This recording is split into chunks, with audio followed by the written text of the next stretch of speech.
ভাবা যায় মানুষ কতটা বড়লোক হলে এইরকম জায়গা থেকে কেনাকাটা করে। ভাই আমার তো এখানকার দাম শুনে আত্মা একদম হাতে চলে আসছে। আর এখানে মানুষ যায় কেনাকাটা করতে।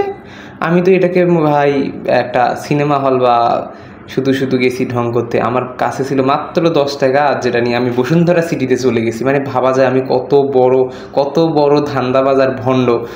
আসলে ভণ্ডামির কোনো শেষ নাই, এই জীবন মানেই ভণ্ডামি। আমি তো ভণ্ডামি করে যাচ্ছি, আপনারাও করুন, শান্তিতে থাকবেন। কিসের প্রেম কিসের প্রীতি, আপনারা ভণ্ডামি করুন এবং শান্তিতে থাকুন। আমার কাছে নাই টাকা, আমি আবার গেছি বসুন্ধরায়। মানে ভাবা যায় কত পরিমাণের ভণ্ড আমি। মানে ভণ্ডামির উপরে ভণ্ডামি, ভণ্ডামির উপরে ভণ্ডামি, মিথ্যা কথার উপর মিথ্যা কথা বলেই যাচ্ছি। মানে জীবনে আর কিছুই করলাম না। আর এই পোশাকগুলো দেখছেন, এগুলো অবশ্যই আমার শ্বশুরবাড়ি থেকে আমাকে গিফট করবে। আর গিফট তো করবেন, আমি তো সেটা জানি, কারণ তারাও গরিব। আর এই যে তাল গাছটা দেখতেছেন, এই তাল গাছে যেদিন তাল ধরবে সেই দিন আমার বিয়ে হবে। তার মানে এই জন্মে তাল ধরবেও না আর বিয়েও হবে না, এই আশা আমি ছাড়িয়ে দিছি। আর এই গরিব মার্কা থোবরা নিয়ে আমি চলে গেছি বড়লোকি একটা জায়গায়। আর নিচে এসে মাত্র 5 টাকা দিয়ে চা খেয়ে বাসার দিকে চলে আসছি।